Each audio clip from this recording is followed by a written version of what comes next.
Disney is everywhere. Your childhood memories, billion-dollar franchises, even today's heated online debates. But while everyone else is copying and pasting the same talking points about box office losses and woke culture, here's what they're not asking.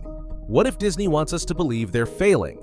Think about it. A company with resources this vast, with decades of cultural dominance, suddenly can't get it right. Does that make sense?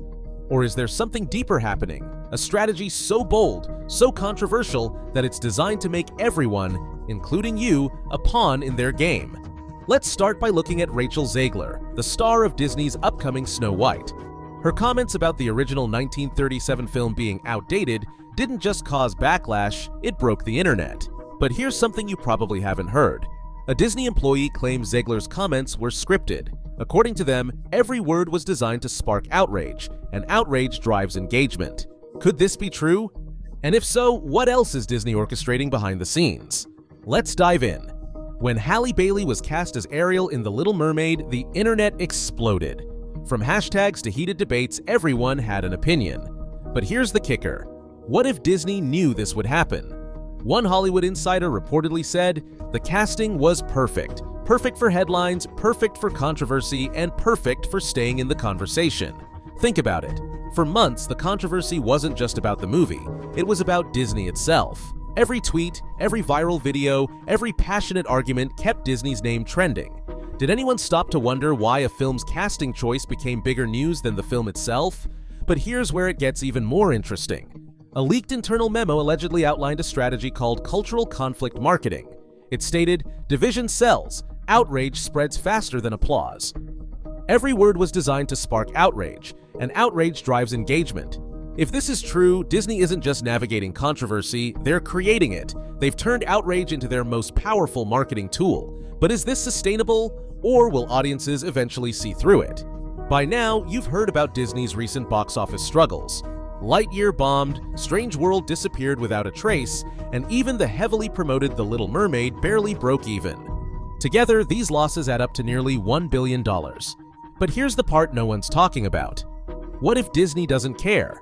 One Disney executive was reportedly overheard saying, "Box office numbers are yesterday's game. Streaming is where the real money is." This theory isn't far-fetched. Think about it. Every so-called flop ends up on Disney Plus, driving subscriptions and keeping viewers locked into their ecosystem. And unlike a theater ticket, a Disney Plus subscription is a recurring payment. It's not about winning today, it's about owning tomorrow. But here's the twist. Some industry insiders believe Disney is intentionally undermarketing certain films to manage expectations. As one analyst put it, "They don't need every movie to succeed theatrically. They need it to keep the Disney Plus pipeline full." So, are these flops actually failures, or calculated plays in a much bigger game? Marvel movies used to be can't-miss events. Star Wars films would break records. Disney animations were instant classics. So why, in 2024, do so many fans seem tired? The answer might surprise you. According to a former Disney marketer, "We saturated the market to the point where even hardcore fans need a break." But taking a break isn't part of the business model. This relentless output, sequels, prequels, spin-offs, has turned excitement into exhaustion. Even actors are starting to feel it. Chris Hemsworth, star of Marvel's Thor series, recently admitted, "Sometimes it feels like we're churning out content instead of making art. The audience can tell." But here's where it gets controversial. Some believe Disney is doing this intentionally to dominate your attention. By flooding the market, they ensure there's always something Disney-related in theaters, on streaming, or trending online. But is this relentless pace sustainable, or will it alienate the very fans they rely on? For decades, Disney was the gold standard for family entertainment. But something's changed. Older fans complain that the company's content feels more like a lecture than an escape. Meanwhile, younger audiences are flocking to platforms like TikTok and YouTube. A former Disney writer recently said, "We're trying to modernize, but in doing so, we're losing what made us special in the first place." Consider Lightyear. The movie aimed to reflect modern values, but ended up pleasing no one. Critics say it alienated older fans while failing to connect with younger ones. And the numbers back it up. It flopped at the box office and didn't generate much buzz on streaming. Is Disney trying too hard to be everything to everyone? And in doing so, are they losing their identity? While Disney movies struggle, their theme parks are thriving. In 2023, Disney parks brought in nearly $9 billion in operating income. But here's a question. Why are the parks succeeding while the movies falter? The answer might lie in a strategy called emotional anchoring. According to a former Imagineer, the parks don't just sell experiences, they sell nostalgia. That's something the movies can't replicate anymore. Take The Little Mermaid. The movie may have disappointed at the box office, but Ariel-themed rides, merchandise, and park events have been wildly successful. In other words, the parks are turning movie flops into profitable attractions. But can the parks continue to carry the weight of Disney's declining film division? Disney Plus is often seen as a safety net for underperforming movies. But what if it's more than that? What if streaming isn't just Plan B, it's the real Plan A?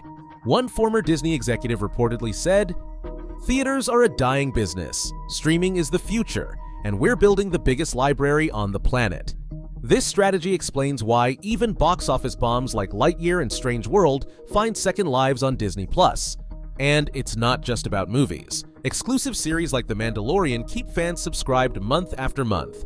But here's the problem. Building and maintaining a streaming empire is incredibly expensive. Can Disney afford to keep this up, or are they betting everything on a platform that might not pay off? Disney's storytelling used to create cultural moments.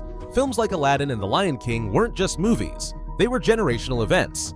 Today's films, critics argue they're more about selling merchandise than telling meaningful stories. Alan Menken, the legendary composer, recently admitted the focus has shifted from storytelling to spectacle. The magic is getting lost. Take Mulan. The live-action remake aimed to reimagine a classic, but ended up alienating fans with unnecessary changes. The result? A movie that felt more like a product than a story. Is Disney losing the very magic that made it special? And if so, can it ever get it back? As Disney leans further into controversy and modern ideals, it's clear that the company is trying to evolve its brand into something entirely different from what it used to be. A marketing expert close to Disney allegedly revealed, "We're not selling nostalgia anymore, we're selling disruption."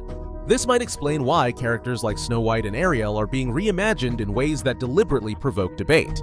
Snow White, who once symbolized innocence and love, is now being marketed as a fierce leader who doesn't need a prince. Ariel's story, which captivated generations with themes of longing and self-discovery, has been reframed to focus on inclusivity and representation. But here's the question no one is asking. Is Disney abandoning its roots entirely? A former Disney animator reportedly said, "The magic used to come from universal stories that everyone could relate to. Now it feels like they're trying to teach lessons instead of telling stories." This shift isn't just alienating older fans, it's confusing new ones. Younger viewers who spend more time on platforms like TikTok and YouTube aren't necessarily connecting with these updated characters.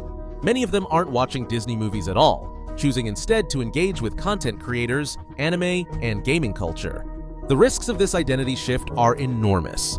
If Disney continues to move away from the universal appeal that built its empire, it could lose the very audience that has sustained it for decades. But perhaps that's part of the plan. A leaked strategy document allegedly outlined Disney's vision for the future as a brand for the bold, the new, and the controversial. The real question is whether this strategy will lead to long-term success or alienate Disney's core audience forever.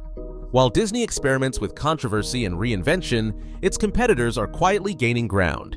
Companies like Universal Studios, Netflix, and Amazon are taking advantage of Disney's missteps to carve out their own space in the entertainment industry. Universal, for example, has seen massive success with its animated films like Despicable Me, Minions, and The Secret Life of Pets. These movies have struck a balance between humor, heart, and accessibility, something Disney seems to be struggling with in its recent releases. Even DreamWorks, often seen as Disney's younger sibling in animation, has produced hits like How to Train Your Dragon and The Bad Guys that have resonated with audiences across generations. Meanwhile, Netflix and Amazon are pushing aggressively into family entertainment with their own original films and series, offering fresh stories that appeal to both kids and adults. One industry analyst commented, "Disney's distractions are giving competitors room to innovate and steal market share. While Disney is focused on being talked about, Universal is focused on creating stories people love." Then there's the theme park competition. Universal's Wizarding World of Harry Potter and Super Nintendo World are drawing record-breaking crowds, posing a real threat to Disney's dominance in the theme park space. Unlike Disney, Universal seems to understand the importance of giving audiences what they want: immersive experiences tied to beloved franchises with no unnecessary controversy. The rise of these competitors raises an important question. Can Disney continue to rely on its legacy and global brand power, or is it only a matter of time before someone else takes the crown? A former Disney executive recently admitted, "The Disney name used to be enough to guarantee success. That's no longer true." And here's something even more shocking. Internal rumors suggest that some of Disney's recent struggles have emboldened competitors to poach talent from the company. From animators to marketing experts, many of the brightest minds behind Disney's successes are reportedly being lured away with promises of creative freedom and better opportunities. The entertainment landscape is changing fast, and Disney is no longer the untouchable giant it once was. If it doesn't adapt quickly and correctly, it may find itself losing not just its audience, but its place as the leader of family entertainment.